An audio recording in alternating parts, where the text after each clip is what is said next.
Well, good morning, everyone, and welcome to the second day of our second conference on the OBrien Fellowship in Public Service Journalism program. I'm Lori Bergen, and I'm the Dean of the Diedrich College of Communication. I think I know a lot of you, but for those of you who are joining us today, hadn't been with us yesterday, welcome. We spent yesterday in an amazing set of presentations with Lily Thomas and Dan Egan on their two projects that they worked on last year as fellows in the program, Poor Health and the issue of invasive species in the Great Lakes. And I was reflecting on this last night and this morning and thinking about this term that I've heard used to describe challenges like we are exploring through the work of our fellows, this term wicked problems, which is not about an evil problem, but a problem that is resistant to resolution. And thinking so much about how what we're seeing is a pattern. There's a pattern to the challenge of these problems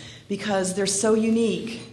They're not problems that you can approach with trial and error. If you're going to find a solution, you have a one-shot deal because they're so huge.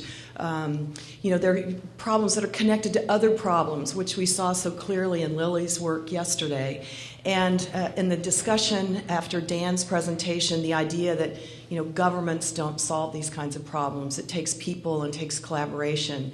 And it takes, most importantly, the ability to understand the problem before there's a possibility for a solution. And so many times, the solutions get framed by the way the problem is framed. And so I was talking with friends earlier this morning about the role that we play, Diedrich College of Communication, and through this program at Marquette, we're really doing something as communicators and great storytellers to share an understanding with the world about these wicked problems. So we're delighted today to focus on the work of Hal Bernton, who is an incredible reporter from the Seattle Times. We're so grateful to have had him here this last year and now the chance to welcome him to the stage and to focus this morning on his work about the effect of carbon emissions on climate change. So, Hal, would you join me up here? Okay.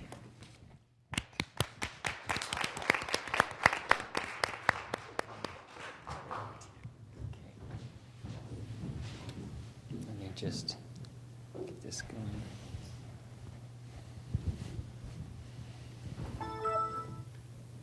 Well, hello, everyone. I am really glad to be back in Wisconsin, and I'm really hoping that whatever signs there are for the new winter are maybe offer a little bit milder version. Although I thought it was really neat. I lived in Alaska for 11 years, and it really gave me some old memories of Anchorage, which last year had actually an incredibly warm winter because all the air came down to Wisconsin. So anyhow, my series is called Losing Ground, the struggle to control carbon emissions, CO2. And it really is a look at what is happening, where are we in this whole battle. It's obviously been going on for a bunch of years. And it resulted from really a couple things that were happening at my newspaper. We had just done a major series last year called Sea Change by my colleague Craig Welch, which took a look at ocean acidification, which happens as carbon emissions are absorbed by the ocean. It's a totally distinct thing from global warming and climate change in the atmosphere, and how that was changing the acidity, the pH of the ocean, and putting oysters at risk in our region and many other species, it was predicted over time across the Pacific. And then there was a huge environmental, it's really ongoing controversy that I was covering about sending coal from western Montana, and I went out to visit the mines and such and talked to folks, through export terminals that were proposed to be built in Washington and sending it to Asia. And there were so many people who were really, really upset in the Northwest, very strong environmental movement, about the idea of sending all this carbon-rich fuel to Asia. We're finally reducing some of its use in North America. And so when I heard about the opportunity to help launch the OBrien Fellowship, and that idea really intrigued me to get something new off the ground and where it wasn't everything set in stone and we could sort of make our way. I was already primed to dig deeper and wanted to put together a series of stories that would chronicle, hopefully, just where we were in this huge struggle to combat, to control, to reduce carbon emissions. I really didn't want to focus on what might happen, the science. We've done a lot on that, but dig into the details of, I guess you could say, if the solution is controlling carbon emissions, where are we in that effort? And I decided to focus on two nations that are the most prolific generators of CO2 emissions. The United States, which, it must be said, through the Industrial Revolution and to the present, still has cumulatively poured out more emissions than any other nation on the earth. And then, of course, China, which is the #1 producer of carbon emissions on an annual basis, but still lags us in terms of being the all-time emitter over time. So when people say we don't matter, no, we have mattered quite a bit over the years, and we still do. We're still the #2. I must say that the fellowship took me on really a memorable journey. Of course, to Marquette in Wisconsin, and being a jogger, I discovered all the pleasures of jogging along the lake in the fall and watching, to my amazement, I know Dan's talked a lot about this, but I still, in our neck of the woods, salmon go out to the sea and they fatten on things in the sea, salt water, and they come back. So to see these salmon that you have being landed right by my jogging path that had never gone out to sea, I just thought that was really astounding. And then everyone's told me they don't taste as good as ours, though. And then in the winter, of course, jogging still down there and finding I had the whole coast to myself because everybody was watching the Green Bay Packers games. So, but that, I obviously didn't just stay here. Most of my time was here. But in September, I headed south to through the cornfields of Illinois to check out a very troubled effort to produce a coal plant that could have its emissions captured, so it didn't release the carbon emissions into the air. And I wanted to see what had happened to this effort launched in the Bush administration, and then still hadn't even broken ground, and what had gone right and wrong. And that's a very important technology that I really felt I had to take a look at, and I did both here and in China. In October, I went with two OBrien Fellowship students, Melanie Lauder and Carolyn Portner, who unfortunately aren't here today, down to Denton, Texas, to get a look at fracking for natural gas. That's the cleanest burning of fossil fuels. It's held by President Obama as a bridge fuel to the future. But we found that relying too heavily on natural gas, unless you have carbon capture with it, which almost doesn't happen anywhere, could actually seriously undermine the whole efforts to reduce carbon emissions by, the goal is that Obama has said, by 80% by 2050. It'll get us part of the way there, but not all the way there. And if it shuts down nuclear plants and solar and slows solar and some of the other things, it just, and there's a new study just coming out in Nature, it's not going to just solve everything. So just briefly, I also went to California to look at their booming solar industry, and to British Columbia to look at what if, and this happened as I got back to my paper, and I was really restless to finish what I had started, but somehow after the 9 months I hadn't got it all done. But to look at British Columbia had put a carbon tax in place and what was happening there. And of course, China. Before I talk about China, I wanted to just say very briefly, sum up three things that I think, three things that I sort of have as not total takeaways, but just that I thought were worth summing up after all this year. First, carbon capture is possible. That's where you combust coal or natural gas in a power plant. You grab the carbon emissions before they vent up into the atmosphere, and you store them somewhere deep underground where they hopefully will stay locked away for centuries. All the experts say it's a key technology that if you put it into place on a wide scale, you could maybe keep burning a lot of coal and natural gas in power plants and still combat climate change. But this is really, really a tough technology to embrace. Doesn't have much of a political constituency because it raises the prices of fossil fuels. Plenty of economists say that that's still a bargain if you factor in the costs of trying to deal with climate change later in the century. But progress in both China and the US has been a major, very slow. It's been a major disappointment. It's too important not to keep working on this technology, but it's no silver bullet. And I was really surprised how blunt one of the Chinese scientists who I managed to reach and visit in Beijing was. He's very intimately involved in the program, goes to international conferences, very wired in, and was just very, very pessimistic in contrast to a lot of the stuff I heard from our own energy department that was doing all these meetings with everyone. So that was something I paid a lot of attention to through my year, and I really wanted to just mention where things were. Second, I did want to say solar isn't generating much of the world's energy right now, less than 0.2% in the US, but man, it's on a roll.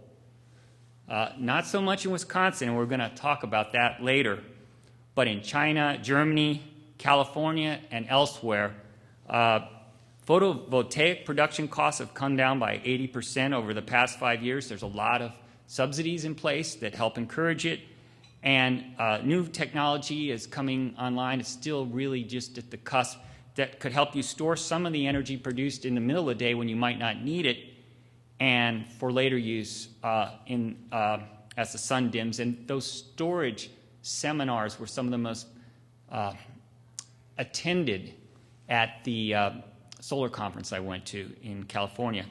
I'm not as optimistic as Al Gore, who wrote in Rolling Stone that we're at the beginning of this clean energy revolution that will mimic what's happened with cell phones over the past decade or so. Everything's just going to totally change the way we think, and don't worry about it too much.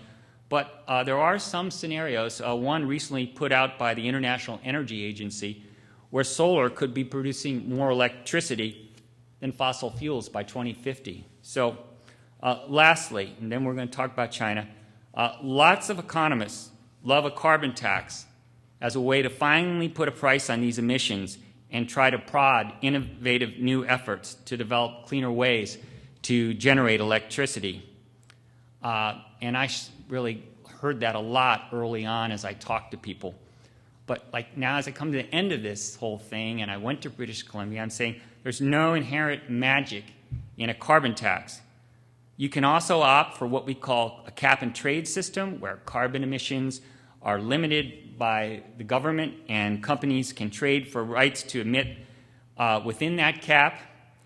And there's also plain dull old regulations that restrict carbon emissions. Whatever the measure or combination of measures you choose to wage this fight, they can be effective if they're well crafted.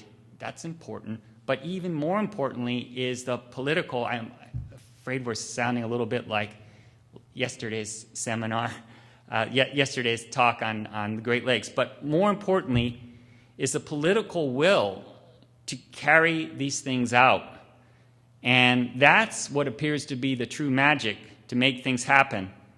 And also what's in shorter supply. Even British Columbia, where everyone's hailing everything, has a new government that wants to export tons of natural gas to China.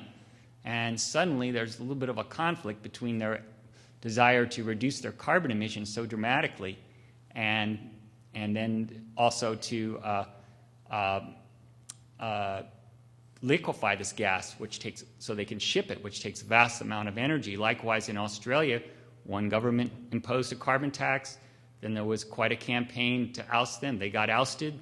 New government repealed it. So let's just talk about China now, because China was huge for us. It was really the grandest adventure of all. And this is a graph that just shows you the coal consumption in China and how it's climbed so dramatically. And as ours is sort of flatlined. And people here kind of, and it parallels their amazing economic expansion of recent decades. And we, in America, there's a tendency to sort of shake your head, say, this is somehow disconnected from us. Why are they doing this? This is not so great. But listen, what have we done over the last few decades? We've exported, we've outsourced so much of our industries to have things made where? In China. They're making all kinds of stuff for us. Our iPhones, our rubber ducks, our refrigerators. All these commodities are made in China, and so much using coal power. So China's exports, according to one MIT study, account for 22% of all the carbon emissions, what they send back to us, Europe, everywhere else. So as we outsource so much of our economy to China, we played a big role in stoking China's carbon emissions, and we can't escape some responsibility, for what's happening there as well. And of course, now we're all our fates are collectively intertwined. So it's not, in my region, people think, oh, as long as we don't send our coal to China, we're not contributing to the problem. Well, no, every time you buy your stuff that came from China, you're part of it. So we're part of it no matter what. So why did we go to Inner Mongolia, particularly in December, which wasn't as smart a move as I thought? Well, first of all, we went in December because it was winter break, and Zhu Ya, who's here today, is a Chinese student. She was at Marquette, and she offered to give up some of her winter break to go with me to Inner Mongolia, and so that was obviously the time that I would go, because she's an amazing person who helped me with video, translation, photography, and many other things. But why Inner Mongolia? Inner Mongolia is the hub of coal development. It's the largest coal-producing region in China, and it's also the hub of alternative energy development, because it's very windy, and there's a lot of sun. It's often very dry. So that seemed to make sense, go to Inner Mongolia. But, she's from the south, and I, of course, am not a China hand. I've been to Afghanistan, Iraq, other places. So at any rate, setting up this trip was quite a challenge, but we got there, and we were able to visit a wind farm, and we also ended up focusing our story on a coal to gas, which is a very important new technology that China is developing to combat air pollution in Beijing. The particulate matter that people are breathing, the smog that you see, that is causing so much illness and premature death. But unfortunately, this technology produces even more carbon emissions than just burning coal to produce electricity. So this is the very first coal to gas plant that opened up in China, and they were planning dozens more. And our research showed, and we reported, that if all of them that had been approved by the government were built, they would add by about 5 to 7% China's total carbon emissions, boost them significantly, and much more if there were all these proposed plans. So this was a brand new technology to sort of clean up the air that would paradoxically, CO2 is invisible, contribute greatly to greenhouse gases. So I think we were the first journalists to get there. And I can't say for sure, but I'm not sure even any Chinese journalists had been there while it was operating. And wow, it was an amazing scene. We arrived at night. We took 2 buses, and the bus dead end right here with this scene at night. And I was so happy, actually. I thought we made it. But then the first question is, where are we going to stay? So luckily, the bus dumped us off at this trailer camp that all the construction workers had built. It looked like a pipeline camp from Alaska, my Alaska days. And that camp is where we stayed, and they were wonderful. I mean, not great lodging, outdoor privies, and it was about 20 below. But, you know, this was a true adventure. So I just wanted to say one more thing about that before I turn it over to a couple of videos that I'm very proud of that Yashi produced, and that one takeaway from the coal to gas is that the effort to combat the air pollution, the smog, if you're using solar and wind and all those things, that can be also part of the effort to reduce carbon emissions. But the two in China are not necessarily the same if this is one of the ways that it's happening. Because obviously here, all the smog that you see and everything else, it's all up in Inner Mongolia. So by the time that synthetic natural gas is piped to Beijing, it's very clean. So I'd now like to just introduce Yad to show the videos. I'm actually going to put them on, and she's going to talk after they're done. So just give me 1 second here. Hi everyone, my name is Ye Zhu. I'm the Chinese student that went to the below 20-degree horrible weather in Mongolia over the winter with Hal. And well, I shot and produced 2 videos, and we did the narration for this project. So one video, the first one you're going to see is coal, the role of a new role for coal in China. That is a video talking about mainly focusing on the coal to gas and the coal industry. While the second video is about the new energy development, solar and wind.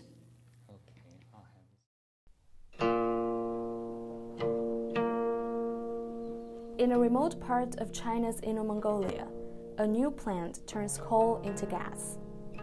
This is one of the first, built at a cost of more than $4 billion by Datang International. The methane gas produced here is piped to Beijing, where it is welcomed as a cleaner burning fuel that can help reduce smog. But the process that creates this fuel is anything but clean. Using coal to produce gas generates up to 82% more carbon dioxide than burning coal in a traditional power plant. Carbon dioxide is a key driver of climate change. China plans to build many more of these plants. During a December visit to the area, the plant emitted an awful stench. Gas was being flared all day long and through the night.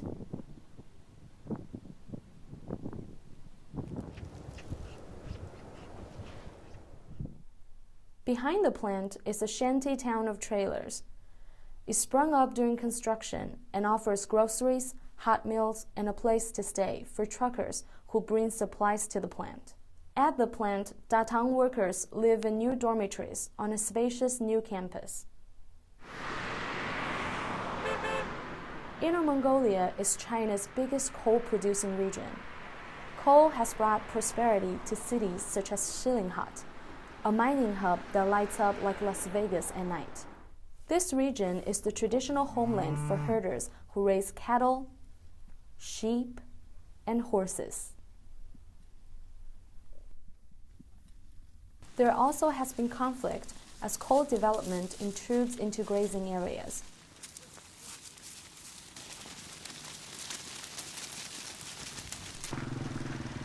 One herder was run over by a coal truck driver in 2011, triggering widespread protests.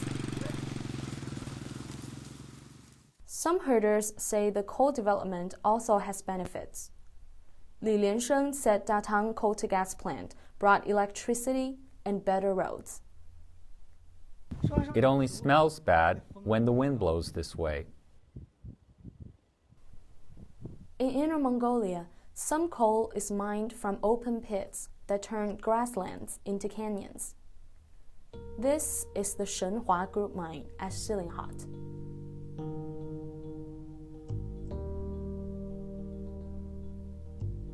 It taps into 3 seams of a brown coal known as lignite.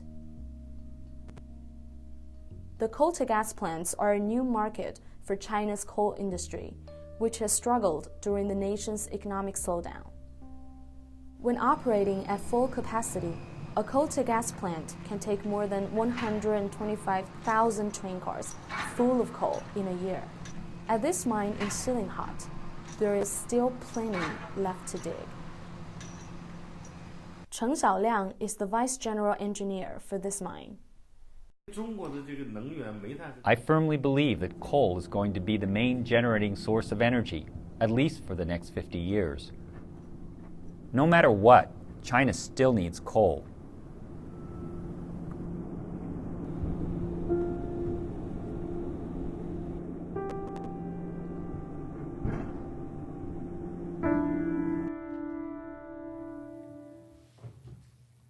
So that was our first major video that we produced, since Hal was telling me we're running short on time. So if you're interested, you can go to Seattle Times website, search Losing Ground, and it was also on the web page of OBrien Fellowship on Marquette website. So how do we make this happen? You see, we went to all these places. They're at the bottom of the coal mine. They're the very first coal-to-gas plant that, Chinese government approved and actually started running. And then there's the wind farm is in the second video. So we went to all these great places with great access. But to be honest, before we go there, none of us know what we're gonna face, because I'm from the south part of China, so I haven't been to Inner Mongolia. I only know one person that is from there, and which I'll talk about it a little bit. There's a little anecdote there. So we really didn't know. We were looking at the map and like, how are we going to pull this off? Hal has all these grand ideas of the things that he wants to see. And he's like, so I'm like, okay, so what's the plan? So when are we going? What time? Like, how are we going to make this happen? Hal was like, he just stared at me. He's like, oh, I don't know. We'll just have to figure it out. So that's exactly what I did. What we did together. Okay, so a Chinese and an American who speaks no Chinese at all. So we were there in the remote area of Inner Mongolia, where there's even no public bathroom, and we were there, and we're really figuring our way out. So a big thing to do, like apart from what we did, apparently that's shown here, like the videos, the photography, and the amazing report that Hal came up with, but what's really crucial that nobody can really see it behind the scenes is that how to really make connections as you go. Because we're really going to one place and then figuring out the next day where we're going to go and how we're going to go to that place and why we're going there. And then what access can we get. So it's crucial about making connections with people and get the access that you want, or some connections that you don't even know that you have. So I worked as a fixer, a translator, a photographer, a videographer, and all that kind of stuff. And sometimes I feel like I developed a great relationship with Hal in the process. We were like friends, mentor, mentee, and daughter and father, kind of weird relationship, whatever you call that. And there are fights, I'm telling you. But it works out. So where we get this, when we go there, we just like really keep an open heart and talk to everyone. We met on the bus, we met on the bus station, everybody and to try to get the information. Because once you get there, you realize it's easier than trying to figure out from the other side of the computer to get the information that you wanted. Because you get there, local people can give you the first-hand information in the field. I talked to about 15 bus drivers and taxi drivers to figure out exactly where the freaking coal-to gas plant is. So that's how it works. And also, so at the same time, we were really lucky that I mentioned there's only one person that I know that is from Inner Mongolia. So we were already in Shifan, and we're trying to go to a big coal region. So I was talking to my friend one day before we're going to set out, and then I said, hey, and she's also from Marquette. She just graduated from business school. And I was like, hey, I'm going to this area in Inner Mongolia. You're the only person I know. Can you give me some pointers? And then she's like, get out of here. I'm from there. And my family's there. My dad is now there. And it turns out her dad is a government official from the Communist Party in China. And so it's some guy with a big title and great access. And he's like, I'll ask my dad. So he'll take you guys around. He'll take you to whatever you need. Just talk to my dad. So that's how we were managed to go to the bottom of the Shenhua coal mine eventually. Because usually nobody can get in. And we feel very fancy with the pass and everything we get there. So that's the first thing. In that trip, I feel like it's amazing experience. I never really think of the challenge, like the coldness, and that's how cold it is. Like 1 minute outside, I have a pair of mitten gloves. And 1 minute, I can't feel my fingers. I can't even press the button. But we're there outside shooting for like 20 minutes or even longer until I absolutely get all freezed up, and then I get to go back, get some drink, and then warm up, and then go back and shoot. But none of that seems to be a problem because we're so determined to make it happen, and it's a great opportunity for me to really work with a top-notch journalist in the field to see how it happens to go to somewhere you don't know about and to get the things that you never imagined you can get. And once we're back, I was telling Hal, so okay, basically I'm partly done, right? You're there and we need you, you speak Chinese. Now when we're back, we just need to edit the footage we got. And I was telling Hal that I really want to be more involved in the editing process. I don't know much about editing, but I wanted to learn. And so whatever you can do can get me more involved in the process, let me know. So initially, one thing led to another. From the original plan of an editor from Seattle Times is going to edit, to I'm going to do the initial edit, to I'm going to do the whole edit. So this is literally one of the first videos that I edit on Avid. I know nothing about Avid. It's a very complicated program, editing program. And I get a lot of great support from Second Floor, the broadcasting, and my professor, Daniel Beverly, and Joe Brown, and all the wonderful people. So I literally learn how to use Avid while I need to make this video. So it's a learn by doing process, but eventually we made it. And hopefully you guys enjoy it. So that's it.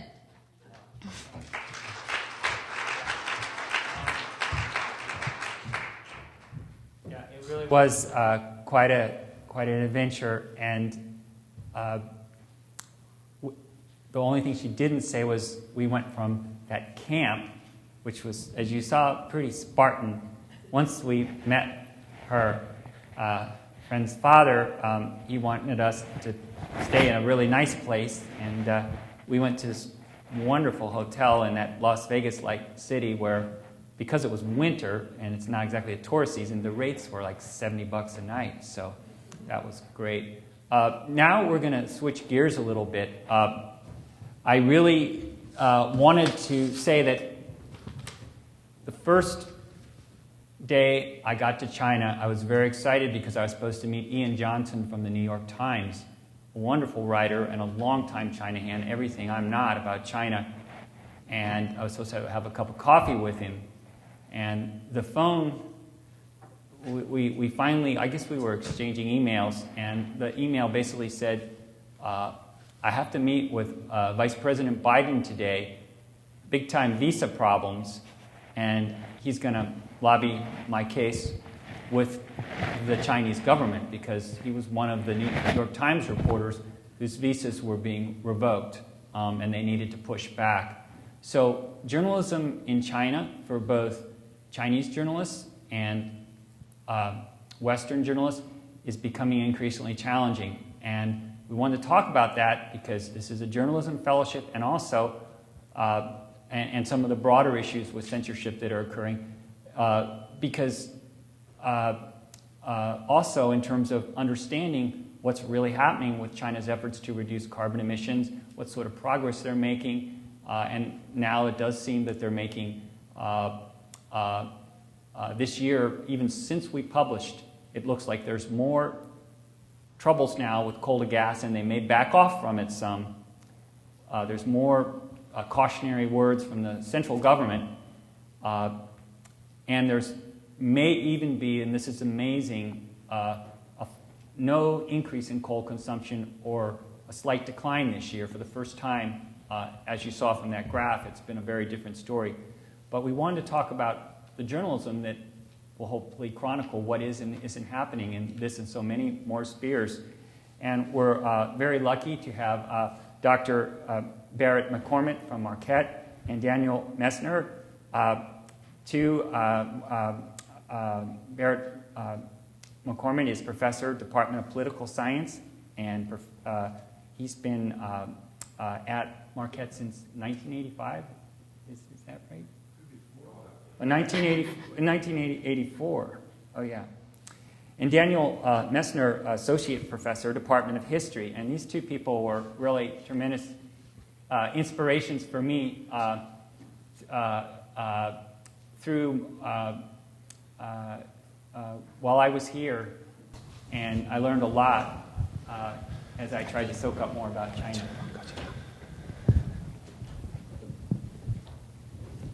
So we're going to tap into their knowledge, which is huge. I would like to ask first, Barry, if you could talk a little bit about what this year has been like in journalism for journalists in China. What are the challenges they've seen? How are they different than in years past? Okay. Let me say first that I would like to thank the College of Communication for the OBrien Fellowship and for bringing Hal to campus. For me, it's been really wonderful to see someone arrive on campus who I think, it's probably fair to say that you didn't know the first thing about China when you got here. And to a point where I learn and am enlightened by reading Hal's reports and talking to him about his experiences. I would also underline that Hal showed up in my classes, and just the presence of someone that didn't have to be there, I think opened my students' eyes to the idea that there actually was something interesting here. But Hal took students under his wing, and at least one of which is right here, and good things have happened. So this is what you're doing here is having a really positive impact for the entire campus, and I think I can thank you representing more people than just myself. And I also want to speak to the project. As my remarks will indicate, these are hard times for journalism in China and journalism about China. And Hal and Ye's ability to do important reporting on China it's really going against the current, and it's just terrifically important work. It's just very important that Americans get a picture of what's going on in China and appreciate the complexities of this really formative part of our world. Formative in the sense that what happens in China is going to have a huge impact on the future of the whole planet. To get to the substance of what I should say here, I have a feeling, I think the Chinese proverb is something like looking at flowers while galloping on a horse. There's just a terrific amount to say about the current scene in China. I think that the dominant figure now, without question, is the president, Xi Jinping, who has been the president of China since November of 2012. And I think that we are now thoroughly into the Xi Jinping era, and that is a marked change from the past. I mean, there are a lot of continuities, but he brings a lot of new energy to the table. He came to power at what could have been a difficult time. Here's some of the flowers to gallop past. I think that the economic model that China had been following for the last 20 or 30 years is pretty widely thought to be exhausted, and the question is whether the landing is going to be soft or hard. There are some really horrible problems in China now, not the least of which is the pollution problem that Hal and were discussing. We have pretty reliable reports that in North China this costs an average of 5 years of life for each Chinese. The state faces declining legitimacy, linked not least to extreme inequalities and a tremendous corruption problem. So Xi Jinping, I think, came to office at a moment where firm action was needed. In a striking contrast to Washington, where it would seem that partisan gridlock makes it difficult for us to do anything, Xi Jinping has gone right to work with a very vigorous campaign to address various of these problems. I think the most conspicuous thing that has happened under his leadership is an anti-corruption campaign. Yesterday I saw a statistic to the effect that some 200,000 Chinese officials have been busted in the anti-corruption campaign in the last year. For a good portion of the last year then, the XX official is now being investigated has been a dominant theme in headlines. While this has received enthusiastic endorsement from the Chinese public, I think that we need to be very cautious in our assessment of this. One thing that the anti-corruption campaign certainly is not is a strengthening of rule of law in China. This is more of a old-style political campaign than any sort of strengthening of the judicial system. To move to the impact on Chinese media, I think that there are several really important things to note here. The first one is that one of the problems that Xi Jinping faced when he came to office was that the rise of social media in China, and China has a very large online population. I think it's bordering half of the people online on the planet. And they're very enthusiastic social media users, by the time he came to office, had created something like an alternate public sphere where all kinds of ideas that weren't sanctioned by the propaganda authorities were readily discussed. And that was posing, it was creating an unpredictable political environment where there might be massive online kind of self-organized campaigns against a particular official who had been caught in one or another act of corruption. Xi Jinping intervened decisively to curtail this alternate public sphere. There were new laws against spreading, quote, rumors, unquote, online. And a few of the most conspicuous social media commentators were arrested and humiliated, charged with frequenting prostitutes and compelled to make very humiliating self-denunciations on national TV. So the level of activity on online media, I think, has gone way down. Another statistic I saw in the last few days said that maybe 30,000 people had been arrested for spreading rumors and promoting terrorism online in Beijing alone in the last 2 years. The spillover from that to mainstream media in China it's less conspicuous what's happened with mainstream media.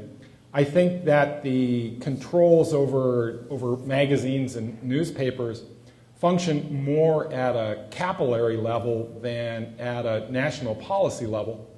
But by virtually all accounts, the vigorous investigative journalism that had animated Chinese media over the last, maybe 10 years has been tightly curtailed. At some of the leading newspapers, there have been coercive changes in the editorial boards. There have been a few new laws or strengthening of old laws to prevent a newspaper from one province from reporting on corruption in another province. And that's important because it's very hard to report corruption in your own province. That brings your own bosses down on you. And to add to that, traditional media in China are subject to the same kind of economic constraints that traditional media are subject to in the United States. So this has been a pretty difficult time for newspapers and magazines and television.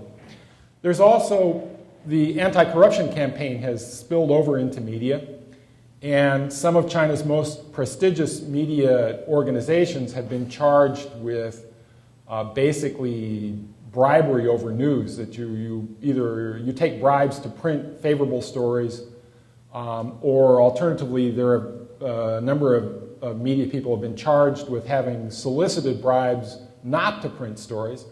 And some of the stories that they would put out would be just complete fabrications, and basically we're going to smear your company unless you give us a lot of money. Or alternatively, possibly a true story. And in terms of international media, the kind of problems that Hal mentioned with Ian Johnson are pretty pervasive. I think that the strongest case is the outstanding reporter Paul Mooney, who did not get a visa. And part of that has to do with the newspaper he had been working for was a Hong Kong newspaper, and basically the Hong Kong newspaper has been changed to new management, and they didn't want a reporter like Mr. Mooney, and when he had to change organizations, his visa arrangements fell apart, and he had to leave China. The problems and the pressure from the Chinese government and international media goes to the level of harassing reporters while they're trying to get their work done. There was a wonderful report filed in the last couple of weeks by ABC, the Australian Broadcasting Company, where they had gone off to the northwest of China, a minority region, to do a report, and being harassed by a couple of carloads of people who were either policemen or thugs. It's not clear that there's a clear distinction in northwestern China. They turned the story around and filmed the people that were harassing them and prepared to broadcast a report on that instead. The Chinese embassy in Canberra then went to the headquarters of ABC and said, it's going to be a serious international incident if you broadcast this. So there's just a full court press from the Chinese government against international media doing good reports. Maybe the high point of that came from America's own Bloomberg, and the story there is that against all odds, some American and international reporters have done just fantastic work on reporting the personal wealth of Chinese leaders, which documents the corruption we talked about before. The Bloomberg reporters claimed that Bloomberg was spiking really wonderful stories that they had been working on for years because Bloomberg has major business interest in trying to keep its terminals going in China, and they understood that if they continued to report critical stories about China, that would they'd lose that business. So the Bloomberg reporters gave pretty convincing stories that their management had basically curtailed their reporting. Bloomberg officially denies this. Yeah, I'm supposed to stop. I've talked about too many flowers here. Fortunately, that was about what I wanted to say, so I'm done. I just wanted to bring Dan into the conversation. One thing you told me, I think you told me this twice, I still couldn't quite believe it, but I'm going to ask you a third time. You said that there are as many censors in the Chinese censorship bureaucracy as there are members of the military. Yeah. What is that number? What is that number? That's a good question. I had heard this from somebody in China who told me this, and one of the great changes, I think, in China today, and Barry alluded to it, was that students and young people use social media to get around the censorship. And in Hong Kong, if you've been reading the papers and you've been following what's going on in China, what's called a daisy chain that they're using there to try and get around the censorship. But social media is being used widely in China in order to organize spontaneous protest. And so the government, if you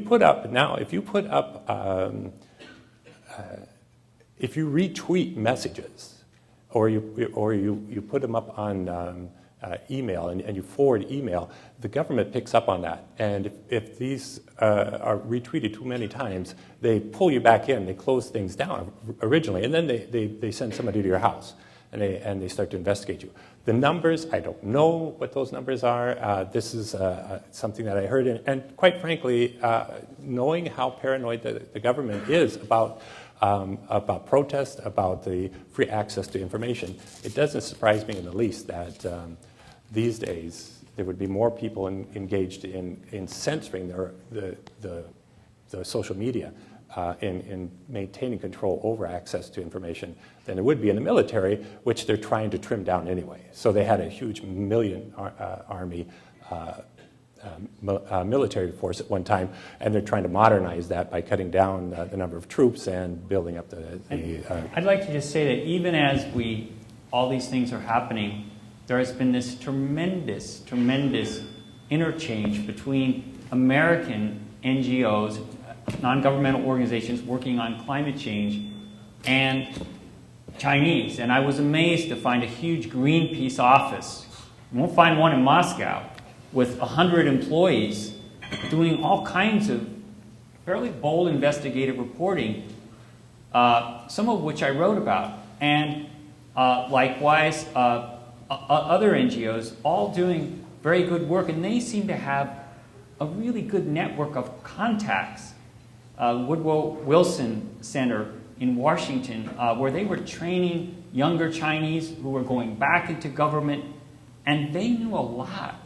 And while the process, of course, of what the decision-making is inside is opaque, talking to all these folks who are really involved in China, I felt like I just happened to come in on the environmental front, this really sort of pivot point where there was really vigorous internal debate that we couldn't see about how fast do we get off coal, how fast do we develop alternative energy, and because they're not, as you mentioned, hung up on our gridlock, they can change fast. So they charge to the lead of the world on wind power, charge to the lead of the world on solar. Then they decided, well, we shouldn't put all the solar up in Inner Mongolia because then you have to bring it all the way down to these communities these huge urban areas in the south and east. So let's just flip that now. Most of the solar is going to be decentralized in other areas. Just like that, the whole program's turned on its ear. So they're very nimble, and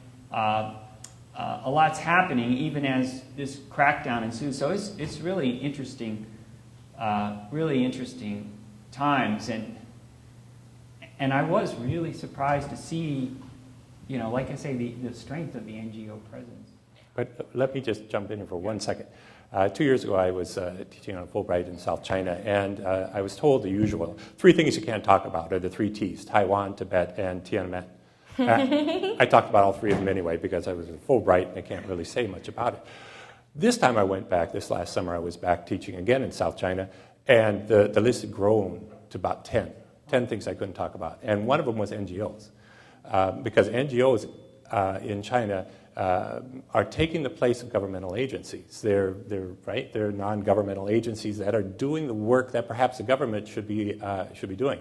And so it's sometimes perceived to be a failure of the communist system that all the needs of the people, that the NGOs are starting to fill, the gap that these NGOs are starting to fill, aren't being filled by the government. So it was a democracy. There was a whole bunch of others that were added to the list this time that I couldn't bring up at class. Well, this is all really interesting stuff. We want to leave we have 5 minutes for questions, so there may be some, and we'd certainly be happy to take them. Yeah, can I just say something real quick? Yeah. Just to add to what you just said, yes, like Chinese government, especially perceived by the international media, like they do have like high censorship and all that stuff, and they filter their words and whatever. But there is hope. The way I see it as a young, open-minded Chinese people, because yes, Facebook is blocked, Twitter is blocked, but first of all, China do have a strong Chinese version of Facebook and Twitter and all that social media, that platform that America has. And then also they have been growing overseas too, so now the Asian American community, they're all using that, like WhatsApp Messenger and all that stuff. So all those plays into this equation. But also at the same time, there is one thing that's called the Great Firewall, which is, like if you are a resourceful person in China, and if you really want to find out about what's being blocked, what's being filtered, there is a way that you can go through some process to go out of that wall and to see whatever access that American can see in America. So that's just something I want to add. Do we have time for questions? I think we should take some time for questions, just a few minutes. I wanted to ask you to talk about the challenge, the visa challenge, and the challenge you faced in getting into China, how you resolved that. Yeah, I don't want to talk about it too much, but I basically was an academic last year, as a fellow, and let's just say that made all the difference in terms of my ability to get to China. I had a question about the studies that show that coal to gas actually do emit more carbon. Yeah. Who did those? Did you guys do some of the research yourself? Well, we went back to the people. First, there was some U.S. researchers who published an analysis of Chinese researchers, but they weren't the actual people. So we went to the Chinese researchers, and they had it in a different format. It was a life cycle analysis. Actually, there were 2 Chinese researchers, and then there was 1 guy in America. And we went to them, and we double-checked the numbers and then asked them to calculate how, if this many plants were done, how much that would raise. But it was peer-reviewed stuff, and there were certain, obviously, assumptions depending how far the coal had to move to market all that stuff, but it was up to 82% more. And so they weren't disputed? Were those numbers ever disputed or no? There wasn't a lot of dispute. I asked the researchers, because this is China, so they did get blowback from the industry, but I double-checked even their stuff with 2 or 3 other scientists here I really respected, because that was a really important thing, and I wanted to get it right. And I feel like there's not a lot of controversy among scientists. Like I say, it's a life cycle analysis, all the different things that go into the process of getting that gas to market and combusting. Thank you.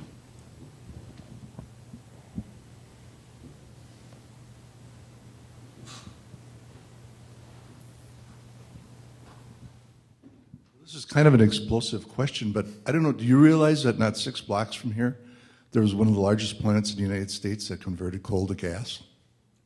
It's not in operation anymore because it was shut down because of pollution about 60, 70 years ago. But it was artificial gas used in Milwaukee. And then they found out that natural gas was not only cleaner, but cheaper. Yeah. Coal and gas has a long, long history. There's also a plant in North Dakota that's still operating and actually captures some of the carbon emissions, so it's not like the one that we saw in China. But the technology has been around forever. So I'm not totally surprised. Yeah. But the scale of these is just phenomenal, though. I mean, as you can see, this was like an industrial city. 20 million tons of coal consumed in a year.